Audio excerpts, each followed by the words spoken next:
ആകാശവാണി. നമസ്കാരം. പ്രാദേശിക വാർത്തകൾ വായിക്കുന്നത് സുധിൻ സൈനുദ്ദീൻ.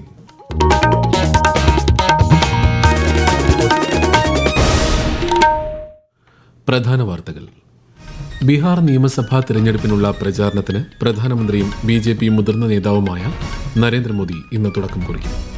എല്ലാ മേഖലകളിലും സ്വകാര്യ പങ്കാളിത്തത്തോടെയുള്ള വികസനമാണ് സർക്കാർ ലക്ഷ്യമിടുന്നതെന്ന് കേന്ദ്ര സഹമന്ത്രി ജിതേന്ദ്ര സിംഗ്. KSRTC നിയമനത്തിന് ഫിറ്റ്നസ് ടെസ്റ്റ് പ്രാവർത്തികമാക്കുന്നതിന് PSCയോട് ആവശ്യപ്പെടുമെന്ന് മന്ത്രി KB ഗണേഷ് കുമാർ. മുൻ രാഷ്ട്രപതി ഡോക്ടർ APJ അബ്ദുൽ കലാമിന്റെ 94ാം ജന്മവാർഷിക ദിനം ഇന്ന്. വലിയ സ്വപ്നങ്ങൾ കാണാൻ രാജ്യത്തെ യുവജനങ്ങളെ പ്രേരിപ്പിച്ച വ്യക്തിയായിരുന്നു APJ അബ്ദുൽ കലാമെന്ന് പ്രധാനമന്ത്രി നരേന്ദ്രമോദി. സംസ്ഥാനത്ത് വരും ദിവസങ്ങളിൽ മഴ ശക്തി പ്രാപിക്കും. 8 ജില്ലകളിൽ ഇന്ന് മഞ്ഞ ജാഗ്രത. കേരള, കർണാടക, ലക്ഷദ്വീപ് തീരങ്ങളിൽ ശനിയാഴ്ച വരെ മത്സ്യബന്ധനത്തിന് വിലക്ക്. രഞ്ജി ട്രോഫി ക്രിക്കറ്റിൽ കേരളത്തിനെതിരെ മഹാരാഷ്ട്രയ്ക്ക് ബാറ്റിംഗ് തകർച്ച. വാർത്തകൾ വിശദമായി. ബീഹാർ നിയമസഭാ തെരഞ്ഞെടുപ്പിനുള്ള NDAയുടെ പ്രചാരണത്തിന് പ്രധാനമന്ത്രിയും മുതിർന്ന BJP നേതാവുമായ നരേന്ദ്രമോദി ഇന്ന് തുടക്കം കുറിക്കും. പാർട്ടിയുടെ ബൂത്ത് തല പ്രവർത്തകരുമായി അദ്ദേഹം ഇന്ന് സംവദിക്കും. മേരാ ബൂത്ത് സബ്സെ മജ്ബൂത്ത് പ്രചാരണത്തോടനുബന്ധിച്ചാണ് പരിപാടി. 243 അംഗ ബീഹാർ നിയമസഭയിലേക്ക് 2 ഘട്ടങ്ങളിലായി അടുത്ത മാസം 6-നും 11-നുമാണ് വോട്ടെടുപ്പ്. 14-നാണ് വോട്ടെണ്ണൽ. സംസ്ഥാനത്ത് തദ്ദേശ തെരഞ്ഞെടുപ്പിനുള്ള വോട്ടർ പട്ടികയിൽ പേര് ചേർക്കാൻ അപേക്ഷിച്ചത് 4.63 ലക്ഷം പേർ. സംസ്ഥാന തെരഞ്ഞെടുപ്പ് കമ്മീഷൻ സെപ്റ്റംബറിൽ പ്രസിദ്ധീകരിച്ച കരട് വോട്ടർ പട്ടികയിൽ 2,83,00,000 സമ്മതിദായകരാണ് ഉള്ളത്. പ്രവാസി വോട്ടർമാരുടെ 1,381 അപേക്ഷകളാണ് ലഭിച്ചത്.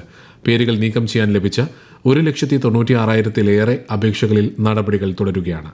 അന്തിമ വോട്ടർ പട്ടിക ഈ മാസം 25-ന് പ്രസിദ്ധീകരിക്കും.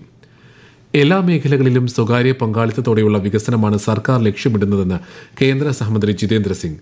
തിരുവനന്തപുരത്ത് CSIR NIISTയുടെ സുവർണ ജൂബിലി ആഘോഷങ്ങളുടെ സമാപന സമ്മേളനം ഉദ്ഘാടനം ചെയ്യുകയായിരുന്നു അദ്ദേഹം. ബയോമെഡിക്കൽ മാലിന്യങ്ങൾ സംസ്കരിക്കുന്നതിന് തയ്യാറാക്കിയ സാങ്കേതികവിദ്യ മാതൃകാപരമാണെന്നും ശ്രീ ജിതേന്ദ്ര സിംഗ് പറഞ്ഞു. വ്യായാമം ചെയ്യുമ്പോൾ അതിൽ നിന്ന് വൈദ്യുതി ഉൽപ്പാദിപ്പിക്കുന്നതടക്കമുള്ള സംവിധാനങ്ങളും അദ്ദേഹം ഉദ്ഘാടനം ചെയ്തു. Need to create a self-sustainable ecosystem by larger and larger participation of the private sector. And this government has very openly been forthcoming in doing so.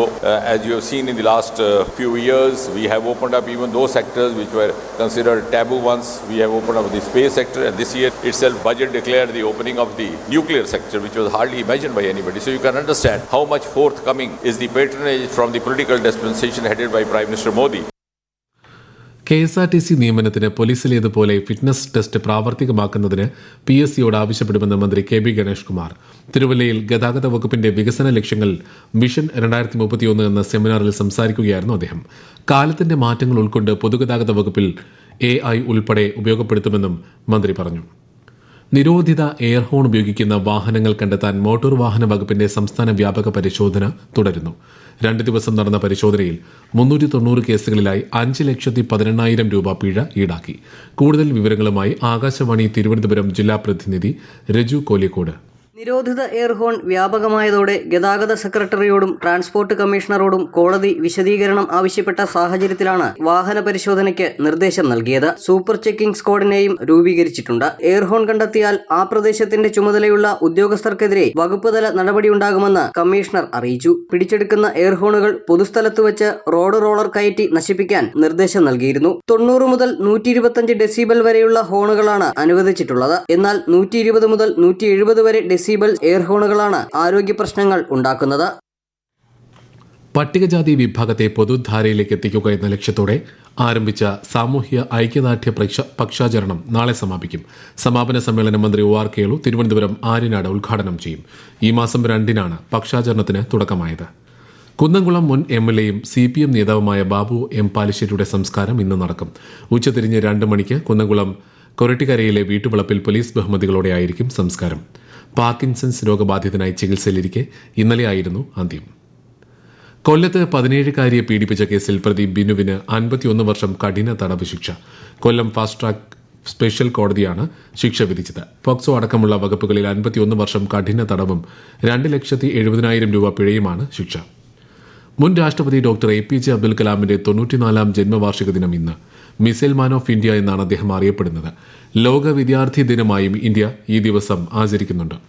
യുവ മനസ്സുകളിൽ പ്രചോദനം വളർത്തി രാജ്യത്തെ വലിയ സ്വപ്നങ്ങൾ കാണാൻ പ്രേരിപ്പിച്ച വ്യക്തിയായിരുന്നു ഡോക്ടർ APJ അബ്ദുൽ കലാമെന്ന് പ്രധാനമന്ത്രി നരേന്ദ്രമോദി അനുസ്മരിച്ചു.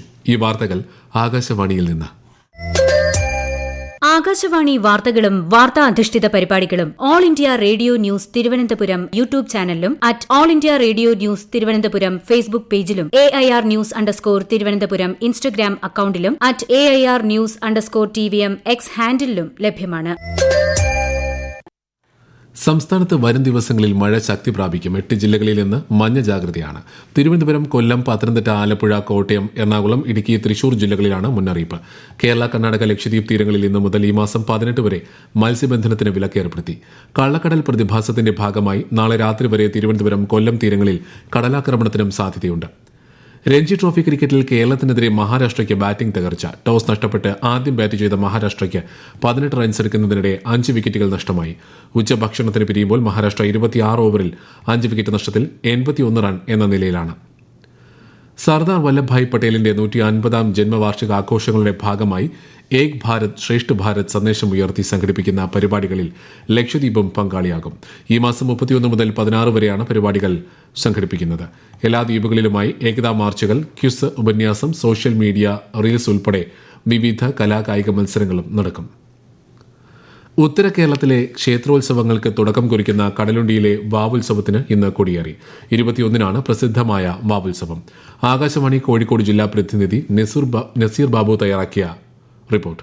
17-നാണ് കുന്നത്ത് നമ്പ്യാർ തറവാട്ടിൽ കൊടിയേറ്റം. കടലുണ്ടി വാവുത്സവത്തിലെ പ്രധാന ചടങ്ങായ ചാതവൻ പുറപ്പാട് 19-ന് ഉച്ചതിരിഞ്ഞ് മണ്ണൂർ കാരകളെ പറമ്പിലെ ചാതവൻ കോട്ടയിൽ നിന്നും ആരംഭിക്കും. നാടാകെ ഉത്സവമറിയിച്ചുകൊണ്ടുള്ള ഊരുചുറ്റലിന് ശേഷം 21-ന് പുലർച്ചെ വാക്കടവിൽ വെച്ച് ജാതവൻ അമ്മ പേടിയാട്ട് ഭഗവതിയെ കണ്ടുമുട്ടും. തുടർന്ന് നീരാട്ടിന് ശേഷം ഉച്ചക്ക് 12-ന് അമ്മ ഭഗവതിക്കൊപ്പം മകൻ ജാതവൻ എഴുന്നള്ളും. 4 മണിയോടെ പേടിയാട്ട് ക്ഷേത്രത്തിൽ എത്തും. തുടർന്ന് നടക്കുന്ന കുടികൂട്ടൽ ചടങ്ങോടെയാണ് വാവുത്സവം സമാപിക്കുക. ആയിരക്കണക്കിന് ആളുകളാണ് വാവുത്സവത്തിൽ പങ്കെടുക്കാനായി എത്തിച്ചേരുക. ആലപ്പുഴ ജില്ലയിലെ ആദിമൂലം വെട്ടിക്കോട് നാഗരാജ സ്വാമി ക്ഷേത്രത്തിലെ ആയില്യം ഉത്സവം നാളെ നടക്കും. ഇന്ന് വൈകിട്ട് 6-ന് നടക്കുന്ന പൂയം ദീപാരാധന തൊഴാൻ ആയിരങ്ങളെത്തും. രാജ്യാന്തര ലോങ് ജംപ് താരം MC സെബാസ്റ്റ്യൻ അന്തരിച്ചു. 61 വയസ്സായിരുന്നു. 1980-90കളിൽ ദേശീയ അത്ലറ്റിക്സിൽ കേരളത്തിന്റെ അഭിമാന താരമായിരുന്നു സെബാസ്റ്റ്യൻ. 1987-ൽ തിരുവനന്തപുരത്ത് ദേശീയ ഗെയിംസിൽ ലോങ് ജമ്പിൽ അദ്ദേഹം വെള്ളി നേടിയിരുന്നു. സംസ്കാരം ശനിയാഴ്ച രാവിലെ 10:30-ന് പരത്താനം സെന്റ് മേരീസ് പള്ളിയിൽ നടക്കും. രാജ്യത്തെ ഓഹരി വിപണികളിൽ നേട്ടം. സെൻസെക്സ് 447 പോയിന്റ് ഉയർന്ന് 82,477-ലും നിഫ്റ്റി 151 പോയിന്റ് വർദ്ധിച്ച് 25,297-ലും വ്യാപാരം തുടരുന്നു. സ്വർണ്ണവിലയിൽ വർധന. പവന് 400 രൂപ കൂടി 94,520 രൂപയായി. ഗ്രാമിന് 11,815 രൂപയാണ് ഇന്നത്തെ വില. കണ്ണൂർ ADM ആയിരുന്ന നവീൻ ബാബുവിന്റെ ഓർമ്മകൾക്ക് ഇന്നൊരു വയസ്സ്. ഒപ്പം നിന്ന് എല്ലാവർക്കും നന്ദി രേഖപ്പെടുത്തുന്നതായി കുടുംബം അറിയിച്ചു. നവീൻ ബാബുവിന്റെ മരണവുമായി ബന്ധപ്പെട്ട കേസ് ഇപ്പോൾ കണ്ണൂർ സെഷൻസ് കോടതിയുടെ പരിഗണനയിലാണ്. കണ്ണൂർ ഇരിട്ടിയിൽ KSRTC സ്വിഫ്റ്റ് ബസ് അപകടത്തിൽ 8 പേർക്ക് പരിക്കേറ്റു. ബാംഗ്ലൂരിൽ നിന്നും പയ്യന്നൂരിലേക്ക് പോകുകയായിരുന്ന ബസ്സാണ് അപകടത്തിൽപ്പെട്ടത്. ഇരിട്ടി ടൗണിൽ യാത്രക്കാരെ ഇറക്കി മുന്നോട്ട് പോകുന്നതിനിടെ നിയന്ത്രണം വിട്ട ബസ് പാലത്തിലേക്ക് ഇടിച്ചു കയറുകയായിരുന്നു. വിവാഹം, ആഘോഷം, പൊതുപരിപാടികളിൽ നൽകുന്ന വെൽക്കം ഡ്രിങ്കിന്റെ ഗുണനിലവാരം ഉറപ്പാക്കുമെന്ന് കോഴിക്കോട് നഗരസഭാ സെക്രട്ടറി. വെൽക്കം ഡ്രിങ്കിന് ഉപയോഗിക്കുന്ന ഐസിന്റെ ഗുണനിലവാരം ഉറപ്പാക്കുമെന്ന് മനുഷ്യാവകാശ കമ്മീഷന് സമർപ്പിച്ച റിപ്പോർട്ടിൽ അറിയിച്ചു. വെൽക്കം ഡ്രിങ്കിലൂടെ കോഴിക്കോട് നഗരത്തിൽ മഞ്ഞപ്പിത്തം പടരുന്നുവെന്ന വാർത്തയുടെ അടിസ്ഥാനത്തിൽ കമ്മീഷൻ സ്വമേധയാ എടുത്ത കേസിലാണ് നഗരസഭയും ഭക്ഷ്യസുരക്ഷാ കമ്മീഷണറും റിപ്പോർട്ട് സമർപ്പിച്ചത്. പാലക്കാട് അട്ടപ്പാടിയിൽ 10,000-ഓളം കഞ്ചാവ് ചെടികൾ കണ്ടെത്തി നശിപ്പിച്ചു. സത്യകല്ലുമലയുടെ താഴ്വാരത്ത് 60 സെന്റ് സ്ഥലത്താണ് 3 മാസം പ്രായമായ ചെടികൾ കണ്ടെത്തിയത്. കേരള തീവ്രവാദ വിരുദ്ധ സേനയും പാലക്കാട് ജില്ലാ ലഹരി വിരുദ്ധ സേനയും പോലീസും ചേർന്ന് ചെടികൾ നശിപ്പിച്ചു.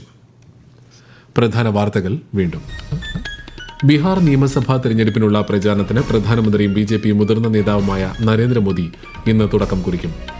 എല്ലാ മേഖലകളിലും സ്വകാര്യ പങ്കാളിത്തത്തോടെയുള്ള വികസനമാണ് സർക്കാർ ലക്ഷ്യമിടുന്നതെന്ന് കേന്ദ്ര സഹമന്ത്രി ജിതേന്ദ്ര സിംഗ്. KSRTC നിയമനത്തിന് ഫിറ്റ്നസ് ടെസ്റ്റ് പ്രാവർത്തികമാക്കുന്നതിന് PSCയോട് ആവശ്യപ്പെടുമെന്ന് മന്ത്രി KB ഗണേഷ് കുമാർ.